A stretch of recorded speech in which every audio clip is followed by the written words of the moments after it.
हिंदू संगठनों का हल्ला बोल, पहाड़ की आज की ये सबसे बड़ी खबर है।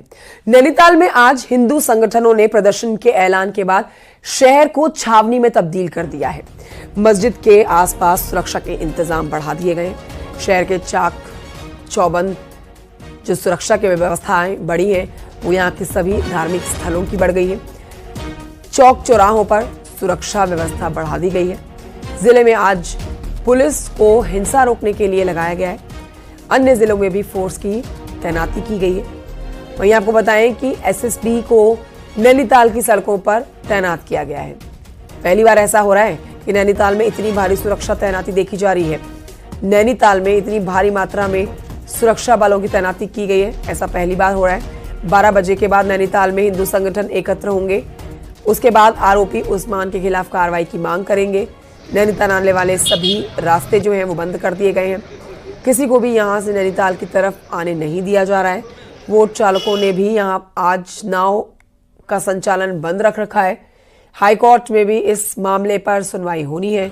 सभी की निगाहें प्रदर्शन और हाईकोर्ट के आदेश पर टिकी है। वीरेंद्र बिष्ट हमारे सहयोगी और जानकारी के साथ इस खबर पर ग्राउंड जीरो से मौजूद हैं। नैनीताल चलते हैं सीधा। वीरेंद्र, आज न सिर्फ नैनीताल वासी बल्कि पूरे उत्तराखंड की निगाहें एक तो हाईकोर्ट पर रहेगी जो सुनवाई होने जा रही है, दूसरी तरफ जो पहली बार देखा जा रहा है, इतिहास के पन्नों में अगर आप जाके देखेंगे 2000 के बाद उत्तराखंड में कभी भी ऐसा नैनीताल में जो कि सबसे ज्यादा व्यस्ततम और पसंदीदा टूरिस्ट स्पॉट है नैनीताल, वहां पर ऐसी फोर्स कभी सड़कों पर नहीं देखी गई है। तो इस समय आप अपने आसपास कैसी सुरक्षा बलों की तैनाती देख रहे हैं? कोर्ट में आज क्या कुछ होने वाला है? नैनीताल पहुंचे पर्यटक क्या कुछ कह रहे हैं? इससे वहां पर व्यवसाय पर क्या असर पड़ रहा है? विस्तृत जानकारी आप हमारे दर्शकों को दें। देखिए कंचन, अभी अभी फोर्स को ब्रीफ कर दिया गया है और देख फील्ड है उसमें आपको पुलिस के अलावा कुछ नहीं दिखेगा, क्योंकि जिस तरह के हालात पिछले 3-4 दिन से बने थे और विश्व हिंदू परिषद ने आज कॉल किया है कि जो तमाम धरना प्रदर्शन या जो रैली है वो निकालेंगे और उसके बाद भारी संख्या में पुलिस फोर्स को यहां पर डिप्लॉय किया गया है। और इसके अलावा जो पुलिस फोर्स को निर्देश दे दिए गए हैं कि किस तरह से उनको हिंसा अगर होती है तो उस पर काबू पाना है, किस तरह से अगर तमाम व्यवस्थाएं बिगड़ती हैं तो उन पर काबू कैसे पाया जा सकता है। रैली का रूट बताया गया है कि अगर हिंदूवादी संगठन जो मैं आपको दिखाना चाहूंगा कि उस तरफ जो झंडा दिख रहा होगा आपको सामने की तरफ, वहां से वो हिंदूवादी संगठन इधर पंथ पार्क की तरफ आएंगे। वहां पर एकत्र होना फिलहाल वो शुरू हो गए हैं और धीरे धीरे ये संख्या बढ़ सकती है। हालांकि जो बाहर से जो लोग आ रहे हैं उनको जो पुलिस है उन्होंने रोका है कि जो काला ढूंगी है वहां से एंटर नहीं करने दिया जाएगा और इसके अलावा जो हल्द्वानी वाला रूट है वहां से उनको यहां नहीं पहुंचने दिया जाएगा, क्योंकि जिस तरह के हालात बन रहे हैं पुलिस वालों को तमाम व्यवस्थाएं बता दी गई हैं कि कहां से उन्होंने रूट पर कैसे जाना है। कुछ अधिकारी पुलिस के हैं, हम उनसे बातचीत भी करना चाहेंगे कि किस तरह से जो अगर मूवमेंट बढ़ता है तो किस तरह से उनका मूवमेंट रहेगा। एसपी साहब, अगर मूवमेंट बढ़ता है, पुलिस फोर्स को भी आपने बताया है कि किस तरह से उनको काम करना है, अगर इस तरह से भीड़ बढ़ती है तो उसको लेके क्या प्लान किया गया है? ये अभी बहुत जल्दी होगा कहना कि हमारी क्या प्लानिंग है और इस प्लानिंग को हम डाइवर्ज भी नहीं करेंगे। हमें जो संगठन जिन्होंने अप्रोच किया, आज कॉल की है, उनके द्वारा कहा गया है कि हम अपना शांतिपूर्ण अपना जो जुलूस है, जो अपना प्रदर्शन है वो शांतिपूर्वक ढंग से करेंगे। और ये भी कहा गया है कि वो पंथ पार्क में इकट्ठा होने के बाद नैना देवी मंदिर में अपना हनुमान चालीसा का पाठ करेंगे। अब ये देखते हैं कि उनके उसमें क्या बदलाव आता है, उसी के हिसाब से हमारी फोर्स पूरी तरीके से तैयार है। कितना फोर्स लगाया गया है? जी, अब काफी संख्या में है, पर्याप्त संख्या में है, किसी भी परिस्थिति से निपटने के लिए पर्याप्त संख्या में है। तो पुलिस ने अपनी तैयारियां की गई हैं, भारी संख्या में फोर्स यहां पर लगाया गया है और कहा जा रहा है कि अगर जिस तरह से अगर हालात बनते हैं या तमाम चीजें होती हैं या रैली हिंसक होती है तो उसको लेके भी इंतजाम किए गए हैं। हालांकि आज की व्यवस्था की बात करी जाए तो जो नाव चालक संघ है उन्होंने फिलहाल बोटिंग को बंद किया है। इसके अलावा टूरिस्ट को भी फिलहाल जो काला ढूंगी या हल्द्वानी वाला इलाका है वहां से आने जाने पर रोक लगाई गई है।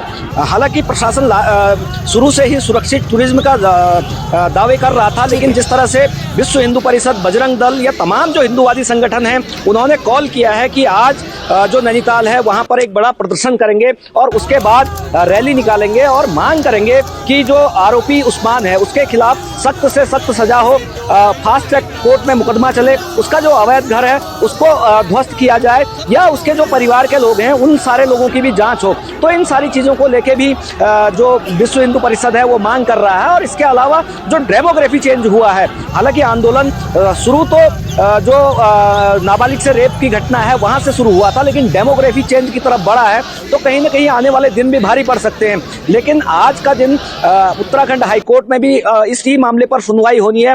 कोर्ट तमाम डायरेक्शन पहले भी दे चुका है। पुलिस को अपना पक्ष कोर्ट में रखना है, इसके अलावा नगर पालिका को अपना पक्ष कोर्ट में रखना है और बताना है कि आखिरकार कैसे 3 दिन का नोटिस दिया गया। पुलिस को अपनी बातें जो कोर्ट में रखनी है, एसएसपी को उनको ये बताना है कि जो लॉ एंड ऑर्डर की समस्या जो 30 तारीख को उपजी थी वो कैसे उपजी थी, कैसे थाने के इर्द गिर्द इस तरह का हिंसक बवाल होता रहा, विशेष समुदाय के लोगों का जो दुकानें थी उन पर कैसे अटैक हुआ, ये सारी चीजों को लेके तमाम चीजें आज उत्तराखंड हाईकोर्ट में भी होंगी। नजरें जो हिंदूवादी संगठन है उनके आंदोलन पर टिकी हैं, इसके अलावा जो उत्तराखंड हाईकोर्ट में पूरे मामले पर सुनवाई होनी है उस पर टिकी है। तो ये कहा जा सकता है कि जो पर्यटन पर नुकसान हुआ है या तमाम जो दावे किए जा रहे हैं कि पर्यटन कारोबारियों की ओर से कि 4 से 5 40 से 50 करोड़ का नुकसान अब तक हो चुका है। जानकारी के लिए आप इस खबर पर नजर बनाए रखिएगा। फिलहाल कुछ और खबरें अपने दर्शकों को बता देते हैं, जिसमें एक बार फिर से नैनीताल कांड की बात करते हुए अपने दर्शकों को ये बता देते हैं कि गुस्सा लोगों का 7वें आसमान पर है। गुस्सा थमने का नाम ही नहीं ले रहा है। आज कोर्ट में सुनवाई भी होने वाली है। हिंदूवादी संगठन यहां अपना आक्रोश दिखाने के लिए सड़कों पर उतरने भी वाले हैं। तैयारी इसके लिए सुरक्षा व्यवस्था ने पूरी कर रखी है। आज यानी कि मंगलवार के दिन हिंदू संगठन जो है वो नैनीताल में सार्वजनिक रूप से मिलकर हनुमान चालीसा का पाठ करेंगे, जिस पर आप एसएसपी को भी सुन रहे थे हमारे सहयोगी से बातचीत के दौरान। नैनीताल में जो सुरक्षा बढ़ाई गई है, ऐसा पहली बार यहां हो रहा है जहां इतनी ज्यादा सुरक्षा बल तैनाती उनकी देखी जा रही है। कुमाऊं के सबसे बड़े शहर हल्द्वानी में भी चौकसी बरती जा रही है। यहां आपको बताएंगे प्रमुख मंदिरों के साथ ही मुस्लिम बहुल इलाके और शहर के प्रमुख चौराहों पर पुलिस और अर्धसैनिक बलों को तैनात किया गया है। हल्द्वानी शहर में भी आज कई जगहों पर सार्वजनिक तौर पर हनुमान चालीसा का पाठ पढ़ा जाएगा।